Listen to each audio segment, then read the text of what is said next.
Saya tidak akan melakukan suatu amal untuk akhirat saya nanti lewat santri, tapi saya akan punya niat untuk mencari amal lewat sapi. Jadi kedua-duanya itu akan saya jadikan jembatan untuk amal ibadah saya nanti. Baik santri itu merupakan amal ibadah saya, dan sapi juga akan saya usahakan jadi tempat amal ibadah saya untuk tujuan akhirat saya nanti. Perkenalkan, nama saya Muhammad. Alamat lengkap saya dari Desa Asembakor, Blok Kebun Asem, Kecamatan Keraksaan, Kabupaten Probolinggo, Jawa Timur. Saya punya keseharian ya mengurus sapi, dan di samping itu saya itu untuk menafkahi keluarga. Kadang-kala saya itu memancing, ya tidak sesuai itu pendapatannya. Biasa itu kadang-kadang dapat 2 kilo, dapat 3 kilo. Ya kadang-kadang juga saya itu punya kegiatan kerja di sawah sebagai buruh. Ya kita itu di samping punya kegiatan siang, malam hari kita juga punya kegiatan belajar dan mengajar santri. Alhamdulillah santri saya sekarang itu 50 anak, dan semuanya itu kita atasi dengan istri. Dan juga di samping itu kita punya ternak, juga kita atasi sama istri.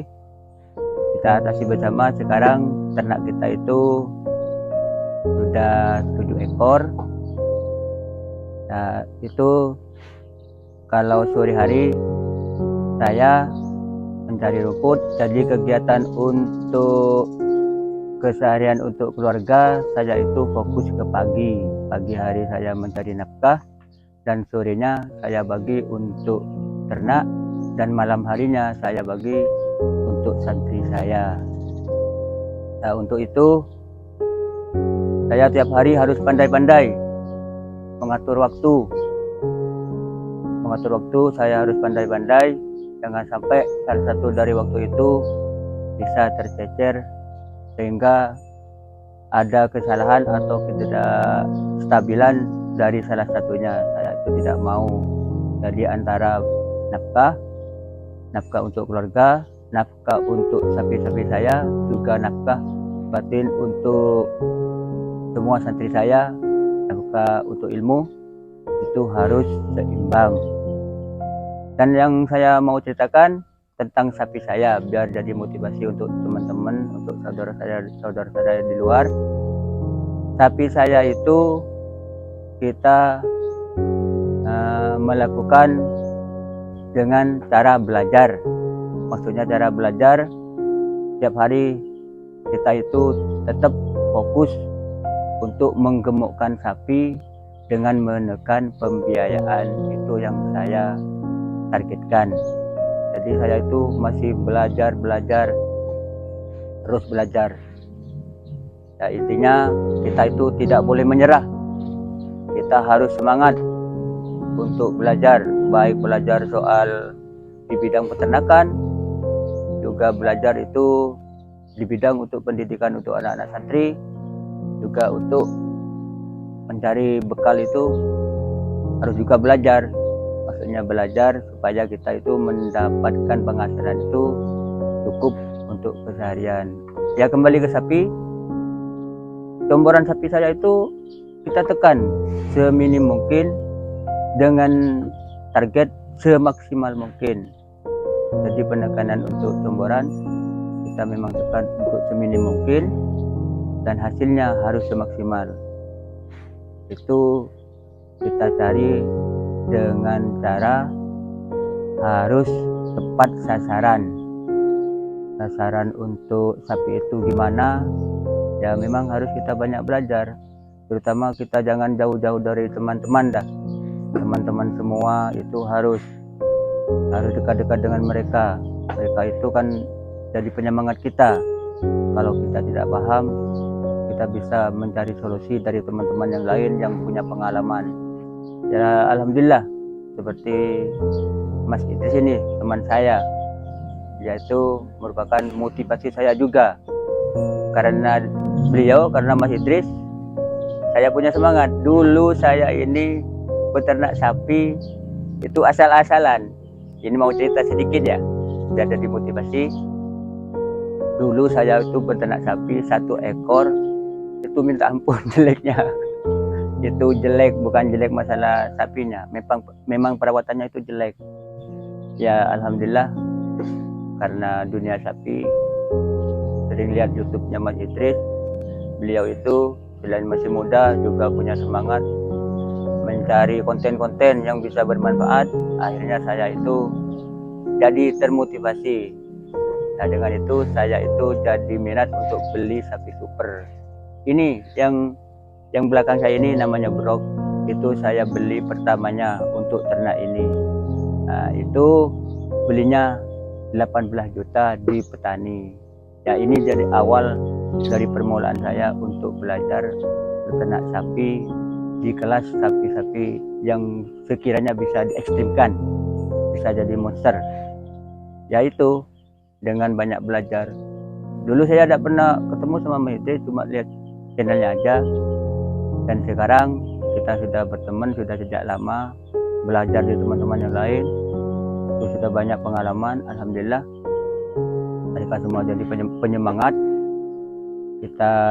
Saya pribadi bersyukur, berterima kasih pada teman-teman semua yang telah menjadi motivasi saya, jadi penyemangat saya, jadi penggerak saya untuk tidak menyerah. Saya tidak akan pernah menyerah.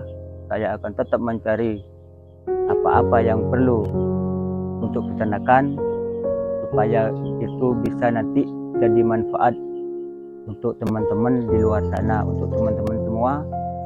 Insya Allah saya tidak akan melakukan suatu amal untuk akhirat saya nanti lewat satri, tapi saya akan punya niat untuk mencari amal lewat sapi.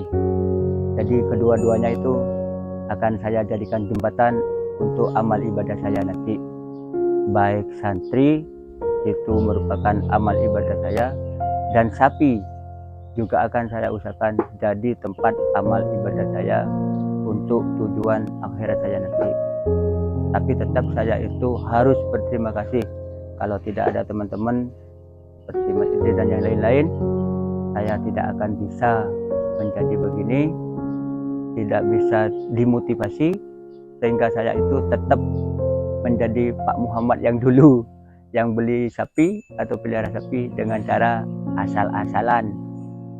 Sebenarnya kalau saya ingat waktu pertama itu, saya itu merasa kasihan. Dan saya sekarang juga itu punya niatan atau punya target di desa saya itu untuk tetangga-tetangga saya, supaya memelihara sapi itu jangan sampai asal-asalan. Itu saya teringat dengan sapi saya dulu. Dulu itu sapi saya menderita kayaknya.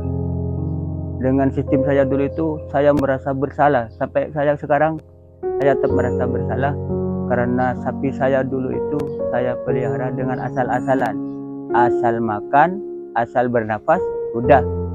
Tak dipikirin tempat tidurnya, tak dipikirin fasilitasnya yang lain. Akhirnya sapi saya itu menjadi sapi yang kalau orang sini itu bilangnya kalau punya sapi itu punya tabungan, cuma tabungan toh. Padahal sapi-sapi itu sebenarnya butuh seperti kita, butuh perawatan, butuh makan, butuh perhatian.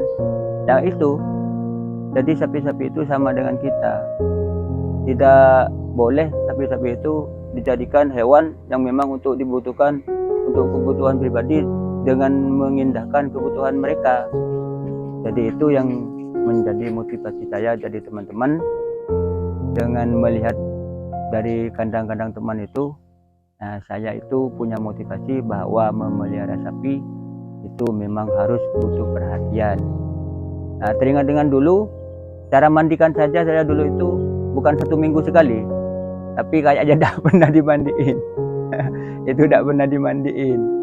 Ya kalau sekarang dengan melihat YouTube-nya Mas Idris dunia sapi dan dari teman-teman yang lain, nah, saya itu mulai belajar dan belajar. Dan akhirnya memang benar, kalau sapi kita itu diperhatikan dengan benar-benar, maka hasilnya akan maksimal. Insya Allah dengan mencontoh yang di belakang saya ini, si Buruk, dia itu sapi monster. Kalau kata orang desa sini, paling besar. Di desa Sembakor, desa saya ini terbilang paling besar, raksasa katanya. Tapi dengan cara kita memelihara dengan baik, dia itu bisa ditunggangi. Itu dah hebatnya. Kalau kita itu bersatu dengan mereka, memelihara mereka dengan baik, mengasuh mereka dengan baik, kita anggap anak kedua, itu jadi yang terbaik nanti ya. Semoga teman-teman dengan motivasi ini jadi motivasi yang bermanfaat. Kurang lebihnya saya minta maaf. Wassalamualaikum warahmatullahi wabarakatuh.